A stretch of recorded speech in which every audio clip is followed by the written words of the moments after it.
Doctor Umran Farooq शहीद का कत्ल, मुस्तफ़ी कमाल के इल्ज़ामात और रियासती बयानियाँ एक तफसीली तहकीकाती व तज्ज़ियाती दस्तावेज़। तहरीर व पेशकश सलमान नसीम शाद। पाकिस्तानी सियासत में कुछ वाक़ात ऐसे होते हैं जो वक्त के साथ सिर्फ वाक़ात नहीं रहते बल्कि रियासती बयानिए, सियासी मफादात, इल्ज़ाम तराशी और नफसियाती जंग का हिस्सा बना दिए जाते हैं। डॉक्टर उमरान फारूक शहीद का कत्ल भी ऐसा ही एक सानहा है जिसे बरसों से इंसाफ के जाविये से नहीं बल्कि सियासी ज़रूरत के तहत देखा जा रहा है। ये कत्ल सिर्फ एक फ़र्द का कत्ल नहीं था बल्कि उसके साथ एक पूरी सियासत, एक पूरी जमात और लाखों लोगों के सियासी शूर को कटारे में खड़ा कर दिया गया। मगर अफसोस कि उस पूरे अरसे में हमने कभी ये संजीदा सवाल नहीं उठाया कि हकीकत क्या है, कानून क्या कहता है और अदालती रिकॉर्ड क्या बताता है। डॉक्टर उमरान फारूक का कत्ल लंदन में हुआ, ये एक हकीकत है जिसे कोई झटला नहीं सकता। मगर उसके साथ ये भी हकीकत है कि ये कत्ल पाकिस्तानी दायरा इख्तियार में नहीं बल्कि बरतानवी कानून के तहत। इस केस की तफ्तीश पाकिस्तान के किसी उदारे ने नहीं बल्कि दुनिया के कदीम तरीन और मोतबर तरीन तहकीकाती उदारे स्कॉटलैंड यार्ड ने। ये वो उदारा है जिसका मजाज समझना बहुत ज़रूरी है। ये उदारा किसी सियासी दबाव को कबूल नहीं करता, किसी रियासती बयानिए पर अंधा एतमाद नहीं करता और किसी फ़र्द को सिर्फ इल्ज़ामात की बुनियाद पर मुजरिम करार नहीं देता। स्कॉटलैंड यार्ड की तहकीकात कोई रस्मी कार्रवाई नहीं थी। ये तहकीकात बरसों तक हज़ारों अफराद से पूछ-गछ की गई। फ़ोन रिकॉर्ड्स, माली लेन देन, सफरी तफसीलात, मुलाकातें, रवाबत और हत्ती कि रोज़मर्रा के मामूलात तक का जायज़ा लिया गया। बैन-अल-अक़वामी सतह पर तावन हासिल किया गया और हर मुमकिन ज़ाविये से केस को परखा गया। मगर इन तमाम तहकीकात के बावजूद एक बुनियादी हकीकत आज भी कायम है। किसी भी बरतानवी अदालत ने अत्ताफ़ हसीन पर डॉक्टर उमरान फारूक के कत्ल में मुलूस होने का इल्ज़ाम साबित नहीं किया।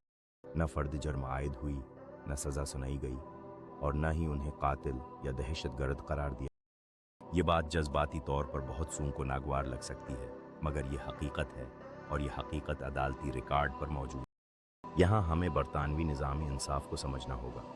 बरतानिया वो मुल्क है जहाँ शाही ख़ानदान से क़ुर्बत रखने वाले अफराद भी कानून से बाला। वज़राए आज़म और वज़रा तक तहकीकात की ज़िद में आ चुके हैं।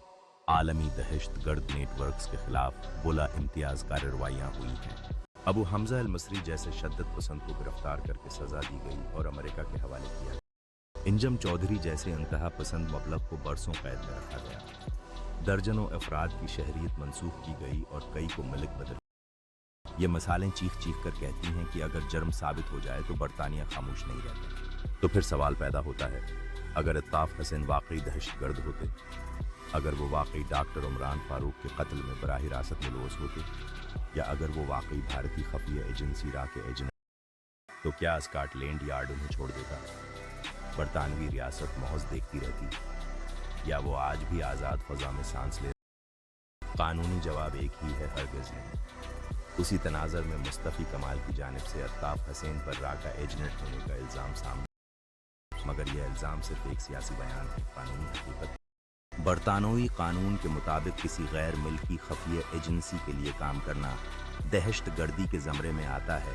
फौरी गिरफ्तारी और तफ्तीश का तकाजा करना सख्त निगरानी, तवील मुकदमात और शहरियत के खात्मे का सबब बनता है। मगर हकीकत यह है कि ऐसा कुछ भी नहीं हुआ। यहाँ एक और तज़ाद नहायत अहम है। मुस्तफ़ी कमाल माजी में डॉक्टर उमरान फारूक को भी राका एजेंट करार दे चुके हैं, यानी मकतूल भी राका एजेंट, मुलज़म भी राका एजेंट और तमाम तर इल्ज़ाम आखिरकार एक ही सियासी शख्सियत पर। यह तर्ज़ इस्तिदलाल कानून नहीं बल्कि सियासी मफाद पर मबनी बयानियाँ है। ये भी एक तलख़ हकीकत है कि एक वक्त में रियासती पाकिस्तान ने खुद डॉक्टर उमरान फारूक को मतलूब करार दिया और उनके सिर की कीमत मुकर्रर की। मगर वक्त बदला, सियासी हालात बदले और बयानिया भी बदल गया। ये सवाल आज भी मौजूद है कि अगर कल का मतलूब आज मजलूम बन सकता है तो आज का मुल्ज़म कल क्या बनेगा? 22 अगस्त का वाक़या एक अलग और हसास बाब है। पाकिस्तान मुखालिफ नारा एक नाकाबिल दिफा अमल था। रियासत ने रद्द-ए-अमल दिया, पाबंदियाँ लगी और सियासी रास्ते बंद कर। मगर ये भी हकीकत है कि अल्ताफ़ हसीन ने बारहा माफ़ी मांगी, अपना अल्फाज को गलत तस्लीम किया और नदामत का इज़हार। कानूनी दुनिया में माफ़ी और नदामत इस्लाह का दरवाज़ा होती है, न कि हमेशा के लिए सज़ा का। रियासत की ताकत सिर्फ पाबंदी लगाने में नहीं होती, ریاست کی اصل طاقت مکالمے میں، اصلاح میں اور قومی مفاہمت میں۔ الطاف حسین آج بھی پاکستانی ہیں۔ لاکھوں افراد آج بھی خود کو ان سے سیاسی طور پر وابستہ سمجھتے ہیں۔ ان کی آواز سننے کے ریاست کو چاہیے کہ اختلاف کو بغاوت میں تبدیل نہ کرے، معافی کو کمزوری نہیں بلکہ موقع سمجھے اور آئینی دائرے میں سیاسی شمولیت کا راستہ نکالے۔ قومیں شور سے نہیں بنتے، قومیں نعروں سے نہیں آگے بڑھتے، قومیں نفرت اور انتقام سے نہیں چلتی ہیں۔ قومیں بنتی ہیں انصاف سے، تدبر سے، قانون کی بالادستی سے اور مفاہمت سے۔ تحریر و پیشکش: سلمان نسیم شاد، جملہ حقوق محفوظ ہیں۔